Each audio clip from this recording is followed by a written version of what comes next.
అలా నేను మీ సిఎస్ రావు. అమెరికాలో 10 లక్షల కుటుంబాలు ఆకలితో అలమటిస్తున్నారంటే మీరు నమ్ముతున్నారా? మీరు నమ్మినా నమ్మకపోయినా ఇది నిజం, అఫీషియల్ న్యూస్. 10 లక్షల కుటుంబాలు ఆహారం దొరక్క, అన్నం లేక అలమటించిపోతున్నారు అనేది తాజాగా వస్తున్నటువంటి ఇన్ఫర్మేషను, తాజాగా అంతర్జాతీయంగా వస్తున్నటువంటి న్యూస్ కూడా. అమెరికా లాంటి కంట్రీలో ఉద్యోగాలు లేనటువంటి వాళ్ళకి ఫుడ్ బ్యాంక్స్ ఉంటాయి, ఆహార కేంద్రాలు. మనం ఇప్పుడు ఆంధ్రప్రదేశ్లో తీసుకుంటే అన్న క్యాంటీన్లు అనుకోవచ్చు. నిరుద్యోగులకు, పని లేనటువంటి వాళ్లకు ఫుడ్ బ్యాంక్స్ ఉంటాయి అమెరికాలో. ఇది ఎప్పటి నుంచో ఉన్నటువంటి ప్రక్రియ. ఇప్పుడు ఆ ఫుడ్ బ్యాంకులకి చిరు ఉద్యోగులు కూడా వెళ్తున్నారు అనేది సమాచారం. ఈ చిరు ఉద్యోగులు, నిరుద్యోగులు వెరసి అక్కడ ఫుడ్ బ్యాంకులకు వెళ్తుంటే ఫుడ్ బ్యాంకుల్లో ఆహారం లేనటువంటి పరిస్థితి. అందుకే ప్రతి నెల వీళ్ళకి 2 సార్లు కిట్లు ఇచ్చేవాళ్ళు, ఆహారం కిట్లు.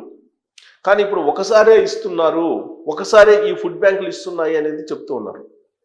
దానికి కారణం ఏంటంటే ఈ ఫుడ్ బ్యాంకులకి అమెరికా ప్రభుత్వం ఎప్పటికప్పుడు ఫండ్ని అందజేస్తూ ఉంటుంది, సహాయం చేస్తూ ఉంటుంది.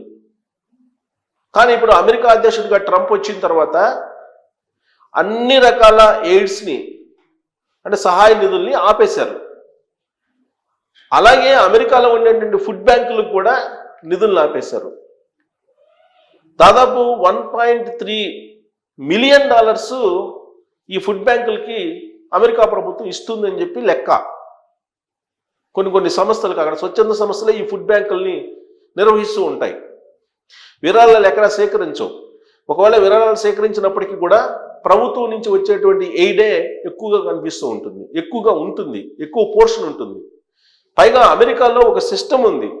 అమెరికా బడ్జెట్లో టోటల్ జీడిపిలో ఎంత పర్సెంటు? 2% నిధులు ఈ ఫుడ్ బ్యాంకులు కేటాయిస్తూ ఉంటారు. ఇది అనాదిగా వస్తున్నటువంటి ప్రక్రియ. కానీ అమెరికా అధ్యక్షుడిగా ట్రంప్ బాధ్యతలు స్వీకరించిన తర్వాత సెకండ్ టైము ఆయన అన్ని రకాల ఎయిడ్ ఆపేసేశారు. దాంట్లో ఈ ఫుడ్ బ్యాంకులుగా అందించేటువంటి ఎయిడ్ని కూడా ఆపేశారు. దీంతో దాదాపుగా $1.3 మిలియన్ సహాయాన్ని నిలిపేశారు ఫుడ్ బ్యాంకులకు అందాల్సిన దాన్ని. దీంతో 10 లక్షల కుటుంబాలు అమెరికాలో ఆకలితో అలమటిస్తున్నాయి అనేది ఒక న్యూస్ అయితే, వలసదారులకి, ఎవరైతే అమెరికాకి వలస వెళ్తారో వలసదారులకి ఫుడ్ పెట్టేందుకు హోమ్ల్యాండ్ సెక్యూరిటీ కొన్ని కేంద్రాలను నిర్వహిస్తూ ఉంటుంది అక్కడ అమెరికాలో. వాటిని పర్మనెంట్గా క్లోజ్ చేసేసారు హోమ్ల్యాండ్ సెక్యూరిటీ. దీంతో వాళ్ళు ఆహారం లేకుండా ఉంటున్నారు. ఇది ఒక ఎత్తు అయితే, అసలు ఉద్యోగం చేస్తున్నటువంటి వాళ్ళే ఇప్పుడు ఫుడ్ బ్యాంకుల్ని అప్రోచ్ అవుతున్నారు. ఎందుకు ఫుడ్ బ్యాంకులను అప్రోచ్ అవుతున్నారు? ఉద్యోగం చేసేటువంటి వాళ్ళంటే అందరూ కాదు, చిరు ఉద్యోగులు. ఎవరు చిరు ఉద్యోగులు అంటే అమెరికాలో నెలకు $3,000 వచ్చేవాళ్ళు, అంటే $3,000 లేదంటే $3,000 లోపు వచ్చేటువంటి వాళ్ళని చిరు ఉద్యోగులుగా ఇప్పుడు భావిస్తూ ఉన్నారు. వాళ్ళు ఫుడ్ బ్యాంకుల మీద ఆధారపడుతున్నారు. కారణం ఏంటంటే వాళ్ళు చెప్పేది, వాళ్ళకు వచ్చేటువంటి $3,000 కారు మెయింటెనెన్స్కి, తర్వాత ఇంటర్నెట్ మెయింటెనెన్స్కి, ఫోన్ బిల్స్కి, వీటికి సరిపోతున్నాయి ఈ $3,000 అని చెప్తున్నారు.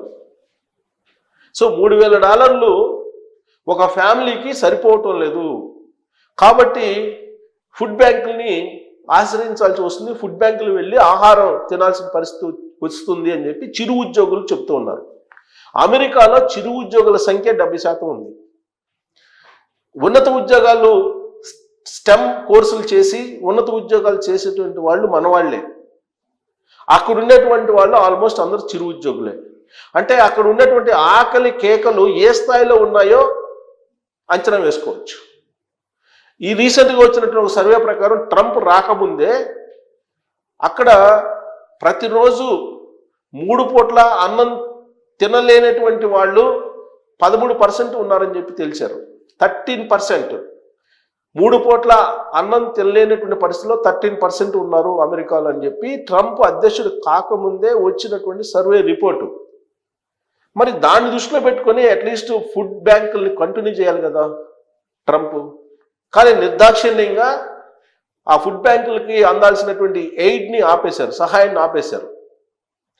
దీంతో అవి ఒక్కొక్కటిగా మూతపడుతూ వస్తున్నాయి.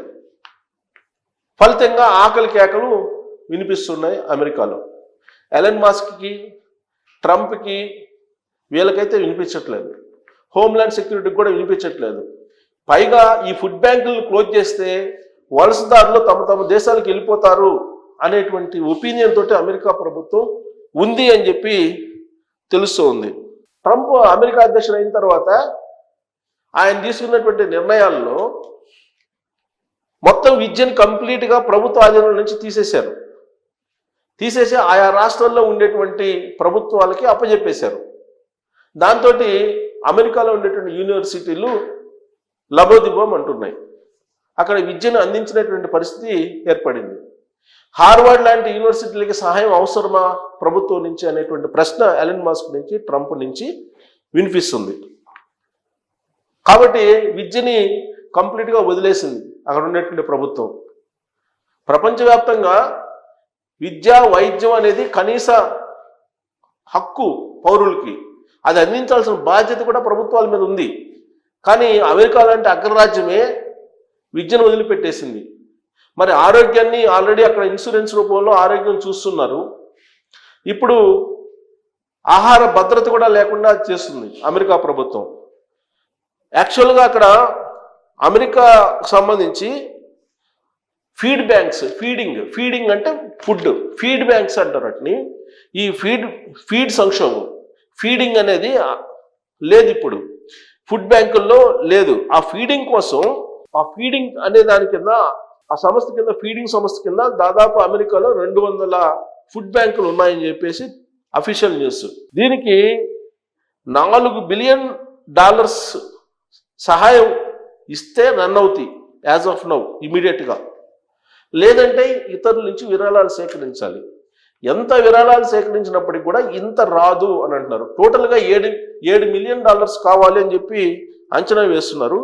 ఈ $7 మిలియన్ ఒకవేళ విరాళాలు సేకరించినప్పటికి కూడా మ్యాక్సిమం $3 మిలియన్ కన్నా ఎక్కువ వచ్చే అవకాశం లేదని చెప్పి లెక్కిస్తున్నారు.